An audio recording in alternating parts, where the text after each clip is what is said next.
Hello, everyone. Tonight we are not rushing, not scrolling, not skipping, just sitting here with a story that doesn't scream at you, but lingers, one that starts soft, like a whisper in the morning, but digs deeper with every breath, because not all betrayals come with broken plates or slammed doors. Some of them come with silence. Some of them walk out the front door with your child in their arms and don't come back. That morning, I woke up to the sound of the coffee maker, that comforting drip, drip, drip, the smell of toast barely golden, a lullaby still playing from the baby monitor, and then quiet, too quiet, his wallet, gone, the diaper bag, gone, the crib, empty, no note on the fridge, no text on my phone, no fight, no warning, no goodbye, just air and panic. I'll never forget that stillness, the way my hands shook as I searched the rooms, calling his name, calling hers. So before we go further, if you're here with me tonight, if you feel the weight of this story even a little, take a moment to like the video and subscribe, but only if you really like what I do here. Only if you want more stories like this, stories that take their time, stories that aren't always loud, but never lie. And tell me, where are you watching from? What time is it where you are? I'd love to know. I always read the comments. Now, turn off the lights. Maybe turn on the fan, just enough to fill the silence. And let's begin our journey tonight. I stood in the hallway, still barefoot, still holding the baby's bottle. It was warm. Still warm. Like he'd just fed her. Like they had only just walked out the door. Like I could run to the sidewalk, call out his name, and he'd turn around, smiling, apologizing, saying something silly like, "We just went for a drive." But no car engine, no stroller tracks, no note on the door. Only the air, thick with questions. I ran to the bedroom. His side of the closet, empty. Half the hangers gone, his blue duffel bag missing, the drawer where we kept her birth certificate, her health records, the pediatrician's card, cleaned out. It didn't feel like a mistake. It felt planned. That's when I saw it, folded, lying under a mug on the kitchen table, a piece of notebook paper torn on the edge, creased twice, like he'd rehearsed leaving. I didn't want to read it. I already knew what it would say, or worse, what it wouldn't say. I picked it up with shaking fingers. It said, "I need time. I need to think. Don't try to call." That was it. "No, I'm sorry. No, she's safe." Not even her name. I stared at the page. It felt so small in my hand, but the weight of it dropped into my chest like stone in water. What kind of father does this? What kind of man takes a child and writes that? I sank into the nearest chair, my breath shallow, my vision blurring. 1,000 thoughts raced in slow motion. Was she hungry? Did he take enough diapers? Did he even bring a jacket? The thermostat still blinked 64. It was cold. And she hated the cold. I closed my eyes. Tried to focus. Tried to believe this was fixable. Tried to believe this wasn't what it looked like. But in my gut, I knew. This wasn't panic. This wasn't impulsive. This was a plan. And I was already too late. The first thing I did, after I could breathe again, was call his phone. Straight to voicemail. No ring, no delay. Just his voice, calm and casual, like this was any other Tuesday. "Hey, it's Drew. Leave a message." I hung up without speaking. Then I called again. And again. Each time, the same mechanical click, the same voice, the same wall. I tried texting. 3 words. "Where are you?" Nothing. Next. My parents. His parents. His brother. No one had seen him. No one had heard from him, or so they said. His mother's voice shook a little, but she claimed she knew nothing, said maybe he just needed space, that he was probably just overwhelmed. Overwhelmed.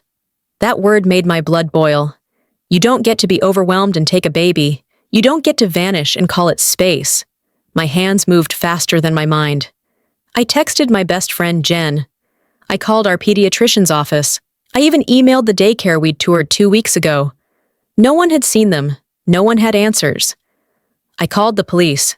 That was when it all got worse. The officer on the line was polite. Almost too polite. He listened. Took down every detail. My name. His name.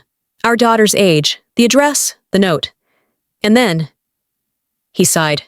He asked, "Ma'am, are you saying he kidnapped her?" I paused. The word felt too big. Too sharp. But wasn't it true? He didn't have permission, I said quietly. He just took her. Another pause. Then came the words that sank my stomach. If there's no custody agreement in place, and you're both legal guardians, then this isn't technically kidnapping. It's considered a domestic dispute. I sat there, the phone pressed against my ear, staring into the space he used to occupy. The couch where he read to her, the high chair still unwashed, the quiet toys. The officer continued, "We'll file a report, but unless we have reason to believe she's in danger, there's not much we can do right now." I whispered, "She's a baby. How is that not danger?" Another sigh, more apologies, and then a line I'll never forget. "If he contacts you, let us know." If. That night, I didn't sleep. I sat by the door with her baby blanket in my lap, checking my phone every few minutes, as if love alone could bring her home. The next morning, the house was still frozen in yesterday. Same silence, same toys on the floor, same untouched breakfast crumbs on the counter. But something in me shifted. The panic hadn't left, but it had settled into something else, something quieter, sharper. I wasn't just afraid now. I was angry, not screaming angry, not dramatic angry, but the kind that simmers just beneath the skin. The kind that fuels you when you're running on no sleep and nothing makes sense and no one seems to be doing anything. So I started where I could. I opened my laptop, logged into his email. He never changed his password. Not because he trusted me, but because he never thought I'd need to. Inbox. Empty. Recently deleted. Clean. But the bank. I checked our joint account. 2 charges stood out immediately. A gas station just past the state line. And a motel. Cheap, anonymous, middle of nowhere. The timestamp was just hours after he left. That motel. That's where I started. I called. The woman who answered sounded bored. "Yeah, he checked in. Single room. Had a baby with him." My heart skipped. "Did he leave already?" I asked. "Yeah, checked out this morning, around 7. 7. Less than an hour before I called. I asked if she had video footage. She paused. "I mean, maybe, but unless you're law enforcement." "I am his wife," I said, "and he took our child." A long silence. Then, "I'm not supposed to, but if you come in person, maybe I can help." It wasn't much, but it was something. I packed a bag, threw on a coat, and hit the road. 2 hours later, I stood in that dim motel lobby, my hands clutching the baby's blanket like a shield. The woman behind the desk looked at me like she'd seen this kind of pain before. Without a word, she slid a flash drive across the counter. "Don't tell anyone I gave you this." I nodded, too numb to speak. Back in my car, I plugged it into my laptop. There he was, carrying her, in that striped onesie she liked. No coat, no hat. Her little arms bare against the cold. He looked calm, not rushed, not guilty, like a man on an errand. I watched the footage 3 times, not because I needed to, but because I couldn't stop. Some part of me still didn't believe this was real, but the truth was right there. Pixelated, silent, undeniable. He had taken her, and he wasn't hiding in the shadows. He thought I wouldn't find them. He didn't know what I was capable of. Not yet. I drove back home with the footage burned into my mind. The frame of him stepping out of the motel room, cradling her like a prize, not a person, not a child. The wind outside whipped across my windshield, but inside, everything felt still, like I was watching someone else's life unravel from behind glass. Back at my apartment, I collapsed into the kitchen chair, opened my laptop again, and started combing through anything I could think of. His social media, nothing new, Nothing public. Private messages, locked. Our shared cloud storage, still synced. And there, tucked in a hidden folder he probably thought I'd never find, were dozens of photos. Not of her. Of them. Him. And my sister. My heart stuttered. I clicked the first one.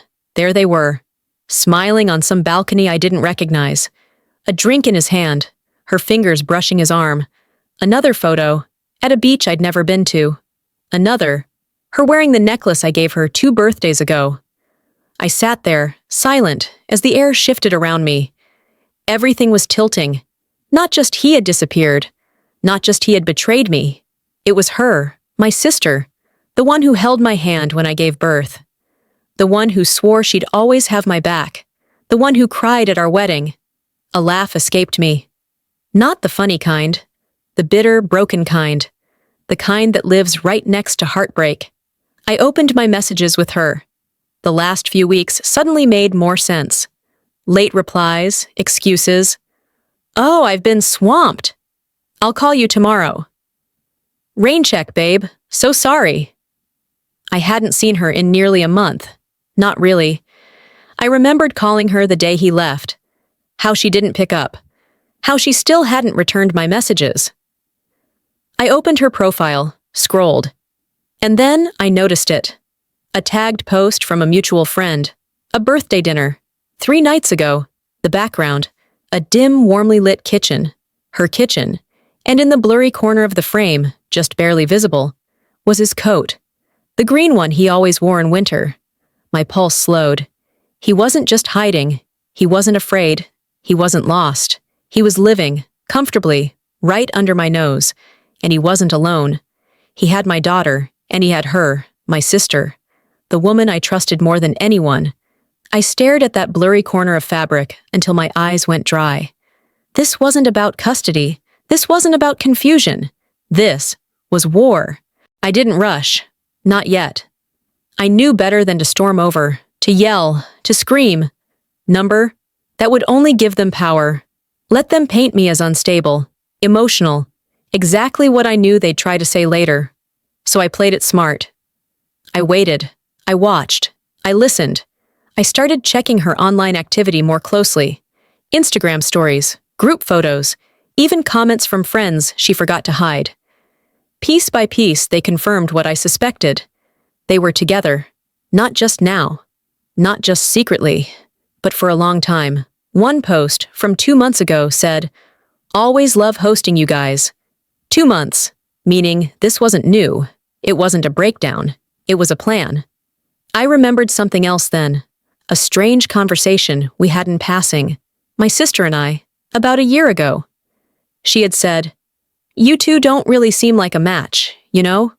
I'd brushed it off, laughed, thought she was just being protective. But now it played in my head like a warning I hadn't heard clearly. And all I could think was, what else had I missed? Meanwhile, the police still couldn't act. I followed up, emailed them the footage from the motel, sent the transaction history, everything. But they kept repeating the same thing. He's the legal father. There's no custody order in place. He's likely staying with family, which complicates trespassing claims. Family! That word made my stomach turn. They didn't know he was staying with my family, my sister. They didn't see the betrayal coiled up in every second of silence she gave me, every lie she told with a smile. And yet, I still didn't confront her. Not yet. Because when someone takes your baby and hides her behind your sister's door, you don't knock politely. You don't shout. You wait until the moment is right, until you have everything you need, and then you knock loud enough to change everything. So I started building a record. Quietly. I created a folder, screenshots, photos, dates, phone records, GPS pings. I even made copies of our daughter's medical files, just in case. Because I didn't just want her back. I wanted them to never be able to do this again, to me, or to her. And then, right when I was least expecting it, she reached out. My sister, after nearly a month of silence. A text, out of nowhere. "Hey, wanna come over for dinner next week? Just us, like old times. Miss you." I stared at the screen, my hands trembling. I didn't reply right away. Because what do you say to someone who's hiding your child like a secret behind a curtain? You say yes. You smile. You go to dinner. And you watch everything. The night of the dinner, I got there early. Too early, maybe. I sat in my car outside her house, engine off, watching the porch light flicker in the cold. My hands were still on the wheel, even after I parked, still gripping, like I needed something solid to keep me from unraveling. She lived in a quiet neighborhood. One of those places with trimmed hedges, recycling bins lined up like soldiers, porches with wind chimes that never stop. I used to love visiting her here. Now it felt like walking into a dream that had turned sideways. Finally, I stepped out, baby blanket tucked into my coat pocket, like armor. I walked slowly, not from fear, but because I knew this was the moment before everything changed. She opened the door with that familiar smile, like nothing had happened, like we weren't standing on the edge of something unspeakable. "Hey you," she said, like I'd just come from the grocery store. "Come in, it's warm." The smell of rosemary chicken filled the hallway, candles lit, music playing low. Too perfect, too practiced. I looked around casually. Everything seemed normal, too normal, until I heard it, a soft jingle. The unmistakable sound of a baby toy. She paused, just for a second. A flicker, like she'd forgotten for one moment what she was hiding. I tilted my head. "Are you babysitting?" I asked, feigning a light laugh. "Oh, no," she said quickly. "Neighbor's kid left something. You know how kids are." Her voice wobbled at the end, and I nodded, but I saw it. That flash of fear beneath the gloss. We sat at the table. Small talk. Wine. Too many smiles. I asked about her work. She asked about mine, both of us lying. And then, she excused herself to check the oven, and I saw it. The hallway, the cracked door to the guest room, just wide enough. I stood, walked toward it, every step slow, silent. My heart pounding so loud, I wondered if she could hear it from the kitchen. I pushed the door open, inch by inch. Inside, a crib. A real one, set up properly. With blankets I recognized. Toys I bought. And there, her pacifier. The one she wouldn't sleep without. I didn't touch anything. I just stood there, frozen, anchored. Because in that moment, there was no more doubt. No more wondering. No more pretending. She had my child. She had known all along. She had helped him. Behind me, I heard her footsteps return, felt the air change. She said my name, softly, like a warning, like a plea. I turned, met her eyes, and I didn't say a word, because the time for words was over. We stood there, both of us caught in a silence too heavy to break. Me, in the doorway of a room that should never have existed. Her, at the other end of the hall, hands still damp from the sink, pretending not to tremble. "Why?" I asked finally. Not loud, not angry, just hollow. She opened her mouth, closed it, opened it again, and then came the worst sound. Not denial, not outrage, but a sigh. Like she'd been waiting for this moment. Like the lie had grown too heavy to carry. "I didn't want it to happen like this," she said. A pause. A soft breath, as if that somehow mattered. "He said he didn't feel safe. He said you were breaking down. He didn't know what to do." I blinked. "You believed that?" She hesitated, then whispered, "I saw the texts. I saw the way you talked about being tired. You were struggling." I laughed, sharp, empty. "I was a new mom, Clara. Tired is part of the job." She looked down, her fingers fidgeting with the hem of her shirt. I thought maybe she'd be better off here, just until things calmed down." I took a step forward. Not threatening, just closer. "You mean with you and him?" Her eyes shot up, and that's when I saw it. Not guilt, not regret, but possession. She didn't just take her in to help. She wanted her, wanted the life, the child, maybe even the man. It wasn't an accident. It was a choice. How long? I asked. Clara looked away. Before she was born, she said quietly. My breath hitched, like all the air had been yanked from the room. You were at my baby shower, I whispered. You rubbed my belly and told me she'd be lucky to have me. She didn't deny it. Where is she now? I asked, voice steady. In the back, she said. Sleeping. He took her for a walk earlier. They should be back any minute. I froze. He was coming here, with her, right now. The hallway felt suddenly smaller, the walls closer, my heart pounding in my throat. Clara stepped forward, but I held up my hand. Don't, I said. Not one more lie, not one more excuse. She nodded, tears in her eyes now, but they didn't move me. Not anymore. Because this wasn't just betrayal. It wasn't just infidelity. It was theft of trust, of motherhood, of time I'd never get back. And I knew, if I didn't play this next part exactly right, they would take even more.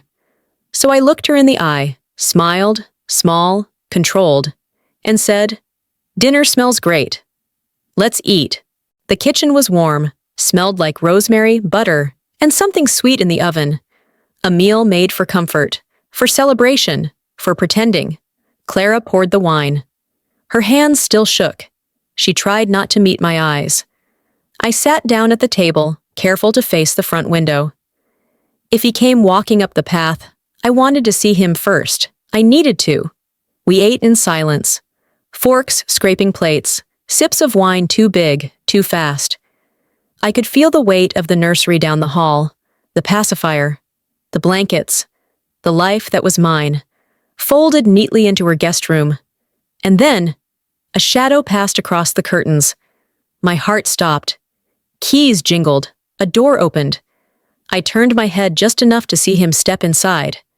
There he was, holding her. My baby.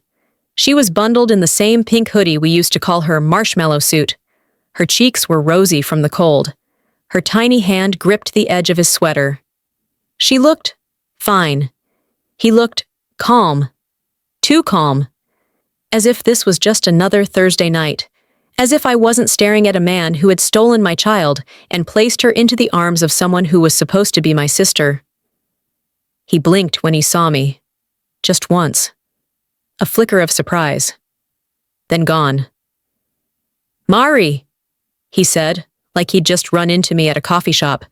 He didn't flinch, didn't stutter, just kept walking in, placed her gently in the high chair. Yes, a second high chair, like this life had been built for her all along. She cooed, reached for a toy on the tray.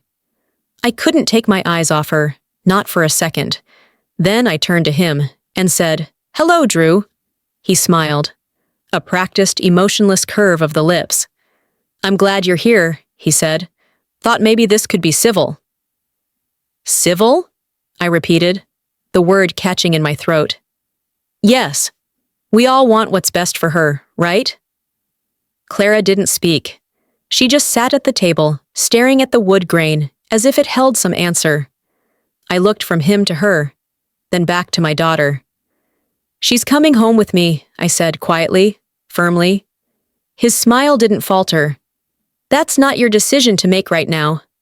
My fingers curled around the stem of my wine glass. I didn't raise my voice. Actually, it is. He shrugged. You have no legal grounds. You don't even have custody. You mean we didn't have custody? I corrected. And that changes tonight.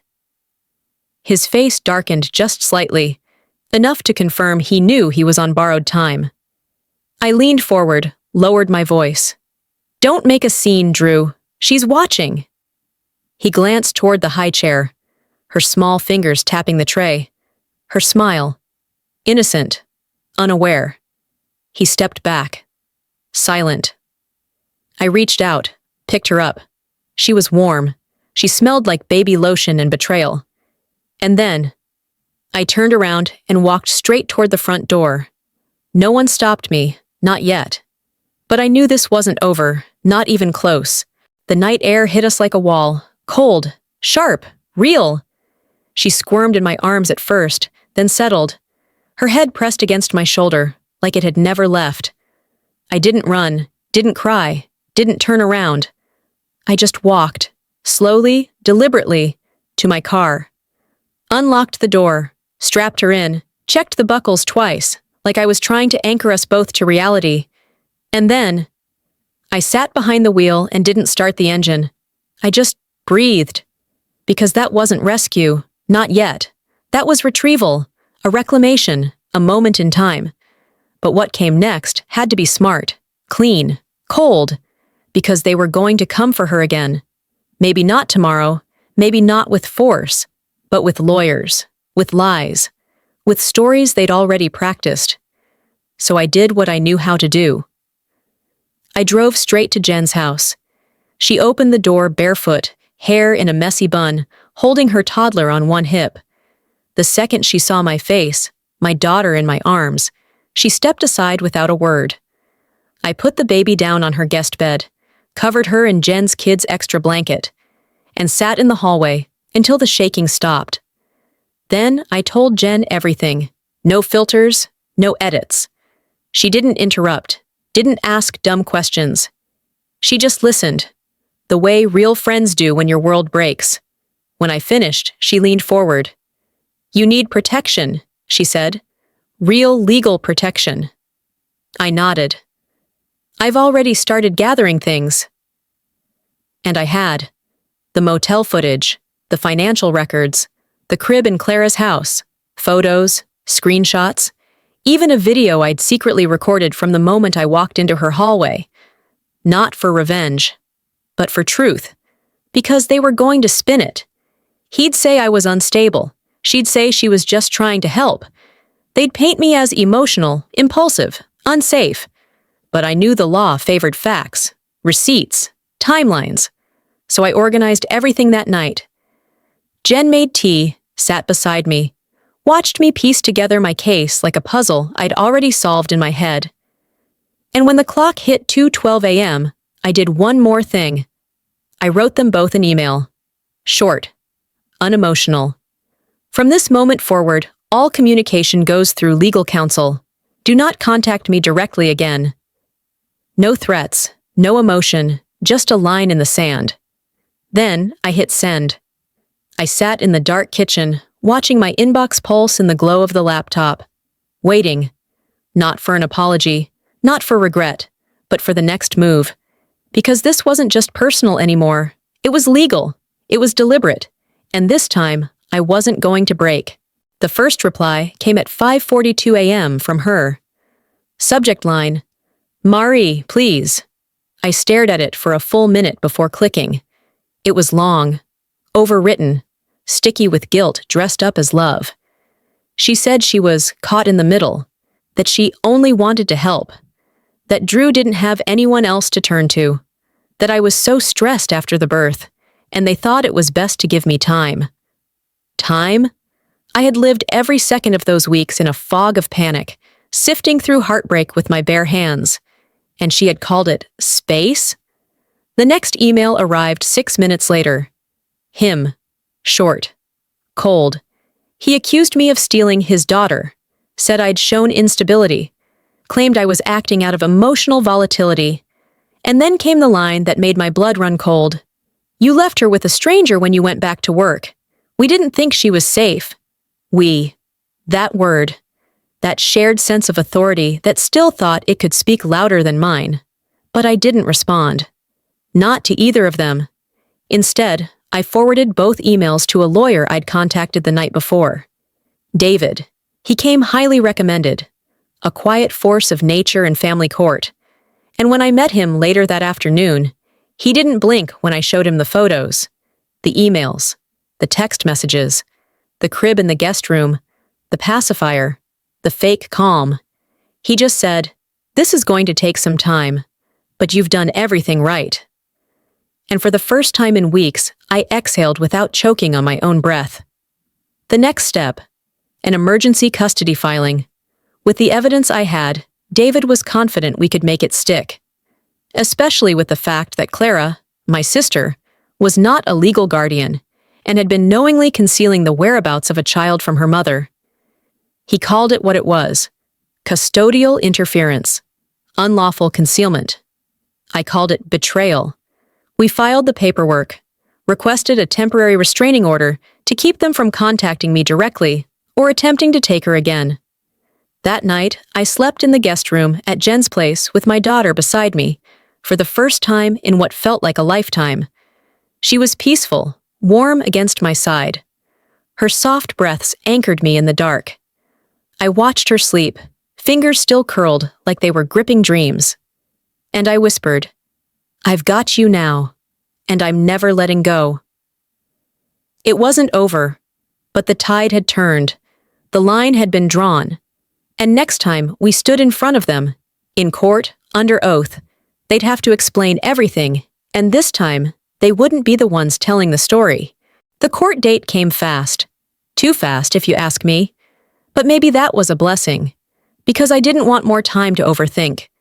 To rehearse pain I already knew by heart. The hearing was private. Just the judge, my lawyer, their lawyer, and us. 3 folding chairs. 1 long table. A silent clock ticking behind the bench, like a second heartbeat. I sat across from them both. Drew in his usual navy blazer, trying to look responsible. Clara in soft beige subtle makeup, no jewelry. They looked like models for a family law brochure. But I had truth. And truth, when presented correctly, has its own gravity. David laid out the facts. The disappearance, the motel video, the crib in Clara's house, the digital trail, the refusal to communicate, the concealment. He didn't speak in poetry. He used numbers, timestamps, screenshots. He used their own words. I watched the judge's eyes, how they narrowed at certain phrases, how they paused over the email where Clara said she thought the baby would be better off here. And then it was my turn. I wasn't angry. I wasn't loud. I was clear. I told them how I woke up that morning to a warm bottle, an empty crib, and a note that said nothing. How I searched, how I begged, how I stopped sleeping, eating, feeling. I told them how it broke me, and then I told them how I rebuilt, piece by piece. And I ended with this.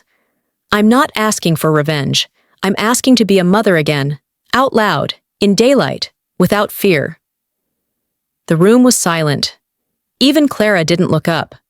Drew shifted in his seat, his jaw tight, his hands in fists. When their lawyer spoke, it was with the voice of someone trying to soften sharp corners. He used words like concern, temporary, miscommunication. But the judge didn't blink. She looked straight at me and said, "Until this is resolved, full temporary custody will be granted to the mother." My breath caught. I didn't let it out until she added, "No contact from either respondent until further notice." The gavel hit wood like thunder. I didn't cry. Not then. I just stood, walked out, held my baby tight in my arms, and stepped into the sunlight like I was being born again. Outside, David patted my shoulder. "You did good," he said. But it didn't feel like good, not yet. Because they still had explanations. They still had space to spin the story. They still had each other. And somewhere inside me, a voice whispered, "This won't be the last time they try." But this time, I'd be ready. Because I had truth. I had evidence. I had her. And now, I had the law. I didn't celebrate. Not really. There was no champagne, no balloons, no long text to the group chat saying, "We did it." Instead, I bought a second lock for the front door, a white noise machine for the baby's room, and a drawer safe to keep all my court documents, just in case. Because when someone breaks your world quietly, you stop trusting silence. Every knock on the door made my pulse jump. Every unknown number on my phone felt like a spark ready to catch. But beneath the fear was fire. I knew I had to go further, not just to protect her, but to make sure they never touched her life again. So I started building a wall, a legal one. I went back through everything, emails, photos, financial records, the timeline. I wrote it all down, not as a diary, as evidence. I opened a private file with David and shared everything I'd found, everything I remembered, He told me to keep going. Build a case like it's your second job, he said, because right now it is. So I did. Late nights, after she was asleep, I'd sit at the table with my laptop glowing and my memory wide open. I found old text threads, a conversation from 2 years ago where Clara said she wished she had a baby like mine. Another where Drew had complained about feeling trapped. At the time, they felt harmless. Now, they were red flags I hadn't seen. I started saving voicemails, screenshots, even old holiday photos, because in some of them, they stood too close. In one picture from Thanksgiving, her hand rested on his shoulder. Not obvious, but not innocent. And then I found something bigger, a charge on Drew's old credit card to a storage unit. It was recent, 2 weeks before he left. I hadn't noticed it before, buried in a sea of groceries and gas stations. I drove there the next day. It took some coaxing, but I convinced the manager to let me see the name on the unit. It was his. Same phone number, same address. I stood outside that gray corrugated door with a pit in my stomach. Inside, among boxes of old books and camping gear, was a second crib, a stroller, diapers, formula, blankets, all unopened, all ready. This wasn't escape. This was preparation. He hadn't panicked. He hadn't snapped. He had planned to take her, weeks in advance, and Clara had helped. I took photos, videos, emailed everything to David. "This is what seals it," he replied. "They didn't just cross a line. They mapped it first." I closed the storage door, locked it, walked back to my car, and for the first time since she was taken, I felt safe. Not just because I had her, but because I had everything. Their betrayal was no longer hidden in whispers. It was out, exposed, and soon it would face the light. It didn't explode. It unraveled. Quietly, like threads slipping from fabric, like masks coming loose. David filed the next motion within days. Permanent sole custody, not just for safety, but for truth. He attached the new evidence. The storage unit, the texts, the receipts. He built the narrative brick by brick, and I stood behind it, not with rage, but with resolve. And then we waited. They didn't respond right away. No counters, no calls, no threats, just stillness. Until the article. It wasn't front page. It was buried in the Community Court Updates section of our local paper's website. But it was there. Custody dispute reveals family divide. And somehow, my name wasn't in it. But Clara's was. And Drew's. And the phrase, legal concealment of a minor. The story didn't come from us. But someone had leaked it. Maybe a clerk. Maybe someone in their camp trying to spin sympathy early. Either way, the damage was done. Clara's work found out. Drew's employer asked questions. Suddenly, the silence broke. An email. Then 2. Both from their lawyer. This time, the tone was different. Apologetic. Careful. They wanted to settle. David called me late that night. They want to avoid the hearing. They're offering shared custody, supervised visitation, a family therapy clause. I didn't respond for a long time. Then I said, "No." He paused. "Are you sure?" "They didn't lose her," I said. "They took her." He nodded, and to my relief, said nothing else. Because he knew. We declined the offer, set the hearing date, prepared for trial. But something happened I didn't expect. Clara caved first. 3 days before court, her lawyer contacted mine. She didn't want to testify. She didn't want to lie on record. Didn't want to risk perjury. Didn't want to stand in front of a judge and watch the truth be pulled from her mouth like a confession. She gave a sworn statement, confirmed everything. Drew's plan. The storage unit. The nights she kept quiet while I begged for help. And then, she left. Left him. Left the story. Left the house they'd built around our child. Her lawyer said she moved back to our parents' place. Didn't want to fight anymore. Didn't want to see either of us. For a moment, I almost pitied her. Almost. But I couldn't forget what she'd done. so I let her go with nothing more than silence. Then it was just him. The hearing was brief. The judge had the paperwork, the statement, the photos, the records. Drew didn't argue, maybe because he couldn't, maybe because Clara's exit broke the foundation, or maybe because when someone builds a house on lies, they're the first to get crushed beneath it. The gavel fell again. Permanent custody, granted. Supervised visits, denied. Restraining order, extended. And just like that, I had my daughter. Fully, legally, undeniably. I walked out of that courtroom into the clearest sunlight I'd seen in months. She was waiting in the car with Jen. I opened the door, climbed in beside her.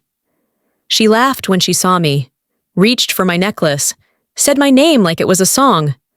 And I whispered back, "You're safe now." And this time, it was true. The house is quiet now. Not the kind of silence that makes your chest ache, but the kind that finally lets you sleep, that wraps itself around a baby's soft breathing and makes everything feel steady. It's been 4 months since the hearing. 4 months since I stood in that courtroom and told the truth out loud.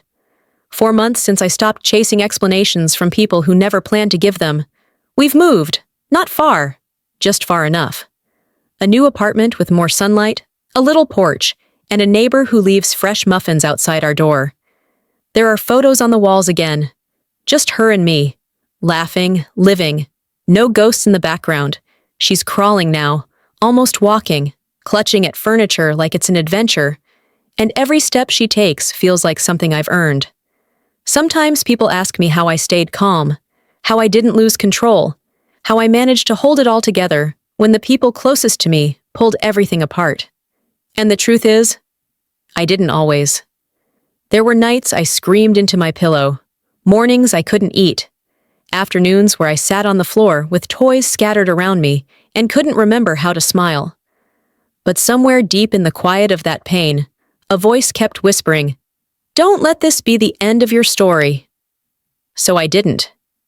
And maybe that's the lesson, that survival isn't always loud. Sometimes it's made of screenshots and court filings, of quietly saying no, of walking away when no one believes you and still choosing to fight anyway. It's made of holding your baby at 3 a.m. while the rest of the world sleeps and telling her, "You are not a mistake, you are not a weapon, you are not a possession, you are mine, and you are free." I don't know what Clara's doing now, or Drew, and to be honest, I don't care. They are background noise. And this is a new story. One I get to write, page by page, with lullabies and honest laughter. If you've listened this far, thank you. Thank you for holding space for this story, for sitting with the weight of it, for breathing through the silences with me. If this story meant something to you, if it made you feel less alone, please consider subscribing so you don't miss the next one, because there will be more stories of quiet strength, of soft recoveries, of people putting themselves back together after being taken apart. Until then, turn down the lights. Let the silence hold you gently. And remember, the truth may break you, but it also sets you free. Good night.